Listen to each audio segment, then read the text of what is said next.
Charles Manson and his so-called family would become the most infamous killers of the 20th century. The victims died in the worst way. Committing a series of brutal and seemingly senseless crimes that would spell the end of the 1960s hippie dream. They were vicious, just horrible killings. But what made Manson the man he was? He was a very powerful person. When he said jump, they jumped. How did so many young people fall under his spell? Charlie would talk about how he was Jesus and the devil all in one. And were Manson and his followers born to kill?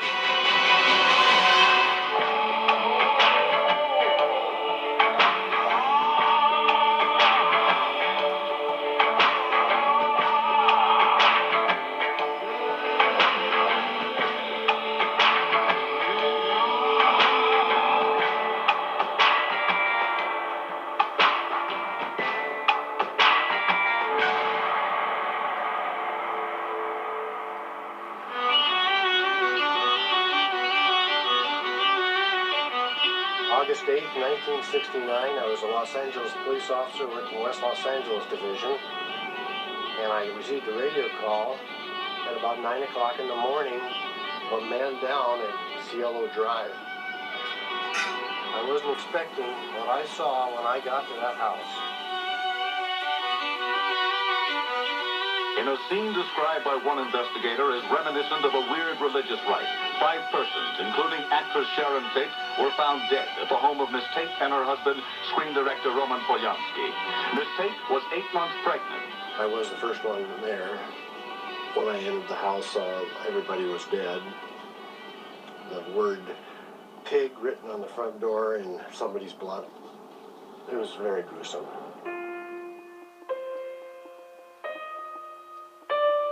Detective Sergeant Mike McGann was assigned the case. When I arrived on the scene, there was some wires that were cut over a large gate.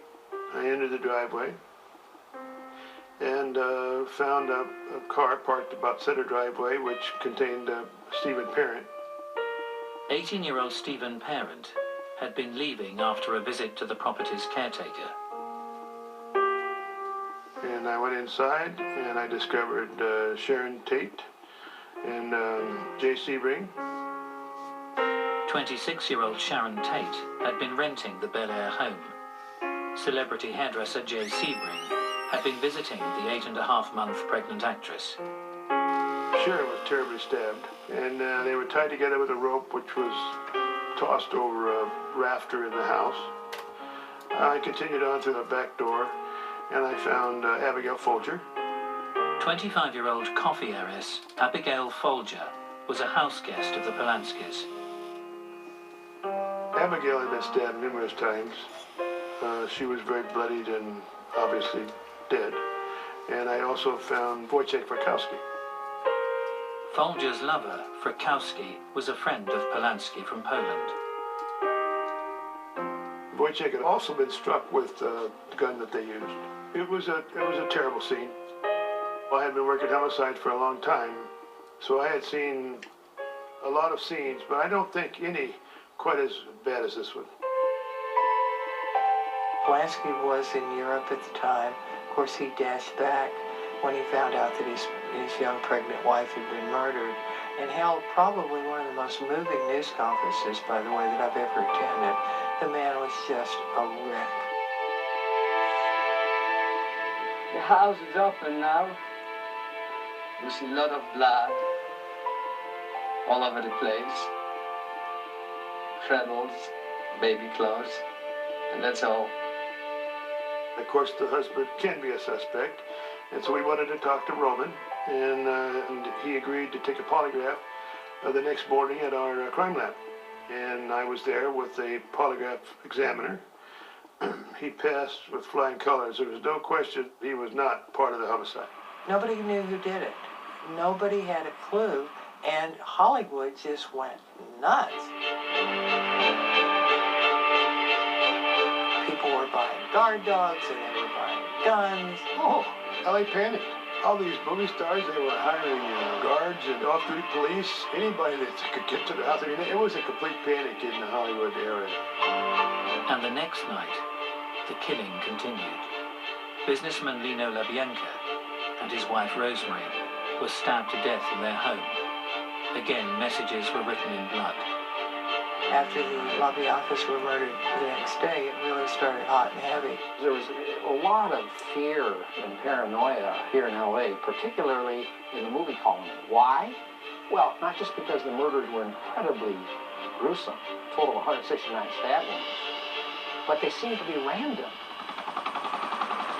Despite a massive police operation, investigators were unable to identify a perpetrator. We did everything we do. I mean, we had everybody we could possibly think of working on the case, doing every possible thing. Every lead we had, we exhausted. Then, 3 months after the murders, detectives got word that a young Californian girl had made an extraordinary jailhouse confession. A story so strange, it was almost unbelievable. It was a crazy story. Yeah, it was very crazy. Susan was the nicest person you ever want to meet. Talking to her in that period of time, you would think it was impossible. I mean, she was just a very nice young lady. 21-year-old Susan Atkins had claimed to cellmates that she and a group of her friends were responsible for the terrible crimes. If these were typical murderer types, or robbers, or rapists, or burglars, it would have been quite as shocking. But they started looking at the backgrounds of these people. Most of them came from good middle-class families in the suburbs. Leslie Van Houten was a homecoming queen. Tex Watson was a star athlete. Patricia Krenwinkel sang in the church choir. At one time she wanted to become a nun. These seemingly all-American kids had become unrecognizable to their families. She was like a stranger to me. Controlled by an unlikely but powerful puppet master. This Charles Manson, this Mephistophelian guru type, who was very charismatic, very intelligent.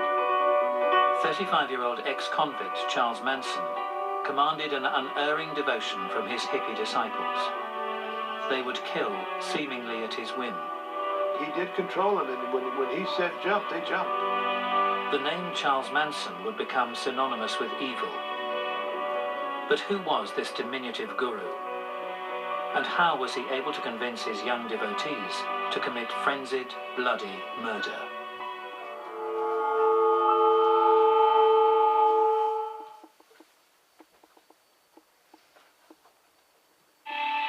New from Magnum, as smooth as chocolate.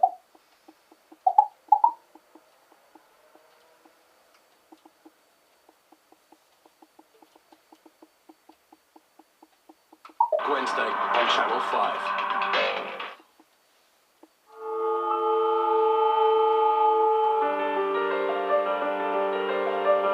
Over 2 nights in August 1969, actress Sharon Tate and 6 others had been slain in one of the century's most infamous crimes. The killers were a group of young, seemingly middle-class flower children, acting on behalf of their spiritual leader, 35-year-old ex-convict Charles Manson.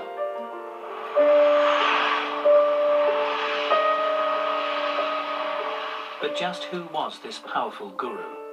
Manson was to have been born as an unwanted, illegitimate child of a young prostitute. Disowned at birth, pretty much, raised by relatives. He grew up, it's a very tight situation. It's been claimed that Manson's mother once tried to sell her infant son to a childless waitress in return for a pitcher of beer. From an early age, he was left to his own devices, got involved in delinquent/criminal activities. When you grow up on the street, particularly if you're short and slight, like Manson is, you have to be able to learn how to read people very, very quickly and determine who you can get over on and who you can't. And Manson was excellent at that.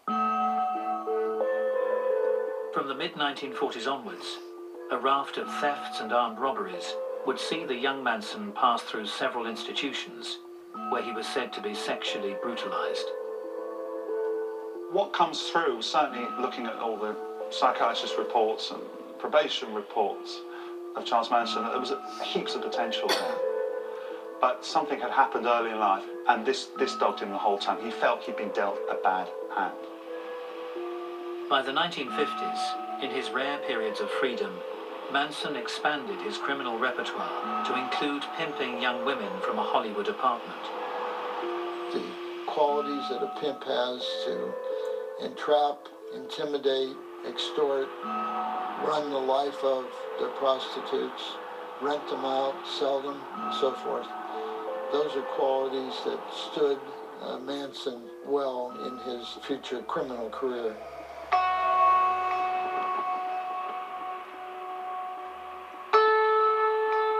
Incarcerated again in 1960 and facing a lengthy sentence, Manson began to study new ways of thinking. When he was in Terminal Island, there was a Scientologist. Manson picked up on this, and he did 150 hours of auditing, which is the Scientology term for counselling. And Manson started writing songs.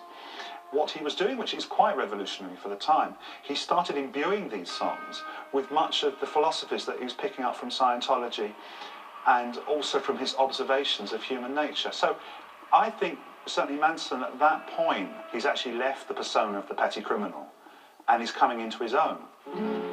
There's a time for the Fellow convict Phil Kaufman would encounter Manson in early 1967. I was arrested importing, smuggling, if you will, so a little bit of weed from Mexico. I was convicted in Arizona and sent to Terminal Island, California, where my first day of the yard I heard this guy playing guitar and singing. He sounded a little like Frankie Lane at the time. Look at your game, girl. What a magic. I thought the guy was pretty good. The hack, the guard, came up to Charles and said, Manson, you can't play your guitar here. There's a guitar place for playing the guitar. He says, you know, you ain't never gonna get out of here, Manson. And Charlie said, out of where, man? And he kept on going playing this guitar. Part of the Manson that the public came to know was a very institutionalized person who was used to being told what to do and felt more comfortable in a confined or isolated place. When you have an individual like Manson who doesn't fear any type of punishment, really, he's a very dangerous individual. If someone beats you with a whip and you love the whip, what's he doing? He's making a fool out of himself. It's heaven right here, Jack, right here. Charles Manson had been imprisoned in 1960. When he was eventually released 7 years later, the world was a very different place. We had just come out of the 50s, where teenagers were basically kept on a very tight leash, and then all of a sudden this wonderful subculture erupted, and we all became free.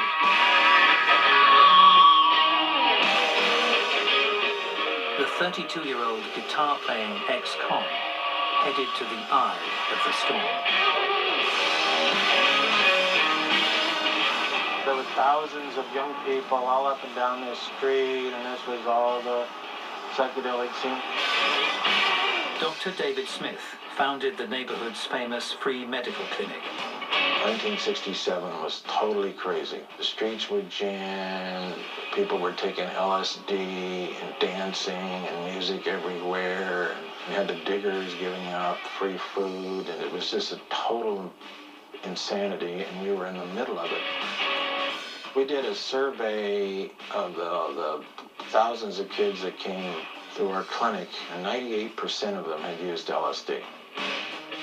Charlie saw a good thing when he realized that if somebody ran around and talked like a guru, in that day and age, especially up in San Francisco, you could gather a group of followers in no time.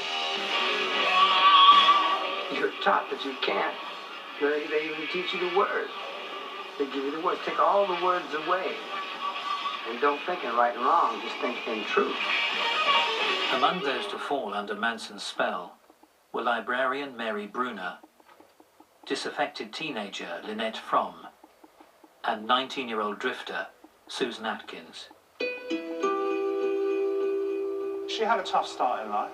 On top of a broken home, Susan Atkins had to suffer the death of her mother from cancer. And she was, come puberty, pretty wild. So wild that her family couldn't contain her. And like many others, she headed off to San Francisco, where she worked variously as a waitress and as a topless go-go dancer. She came across Manson quite early on in the history of the Manson family, and he was able to assume a fatherly role with her, which is a template for what went on with the other girls. Also joining the group in 1967 would be 20-year-old Patricia Krenwinkel, later renamed by Charlie as Katie. She had a troubled childhood in as much she suffered from an overt problem with body hair, which, as anyone knows, has come through the teenage thing that can really screw someone up. And her sister was a heavy drug user. She dominated the family, so Patricia really was a forgotten child. Patricia Krenwinkel talked about meeting Charlie, and she met him down at the beach, and he took her to an apartment and had her take off all her clothes and look at herself in a full-length mirror and say, "Isn't that the most beautiful thing you've ever seen?" Pretty, pretty girl.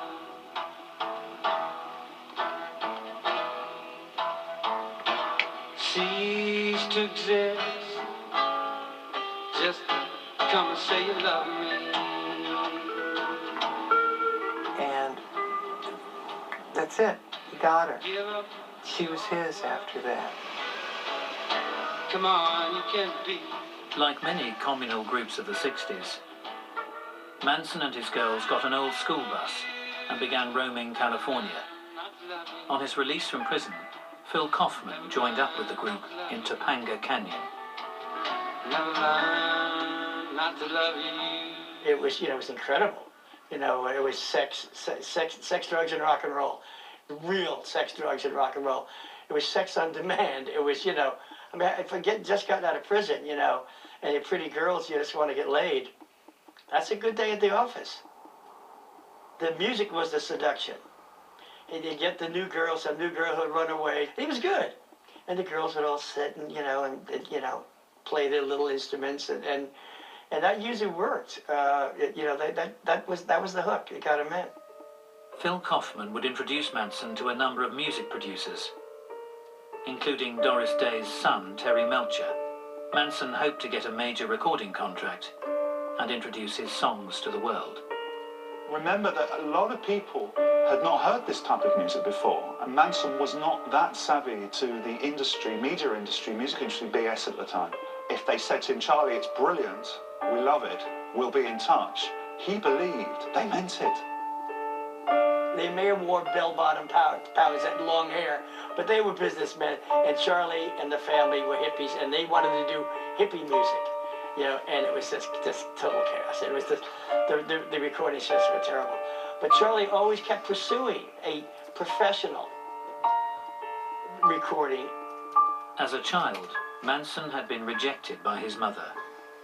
Now the LA music industry would do the same.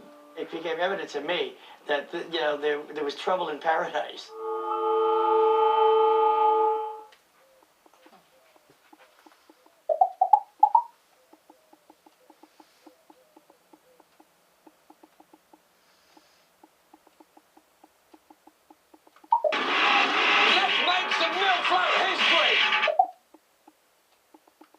Channel 5.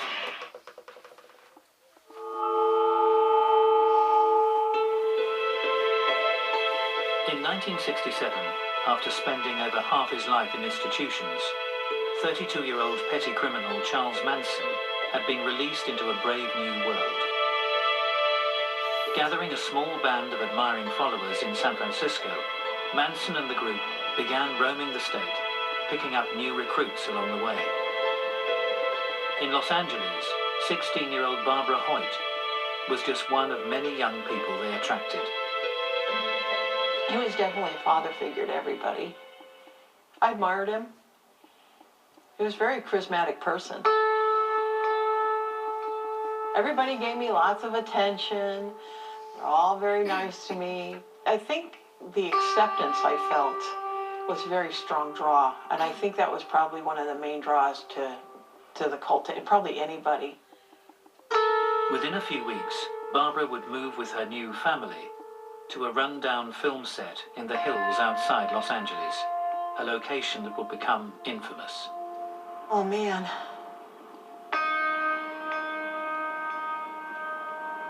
It's a heavy feeling here. It was just such evil that came out of here.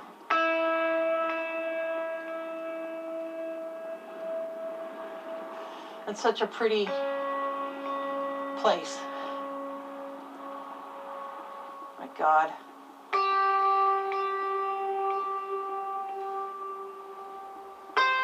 I can smell the same smell of those trees. I can see where the ranch was down in front of me. Over there was the corral, and back here was the barn, and in front of the barn was the movie set. It just seems so surreal. It's almost like it was a long ago dream instead of reality.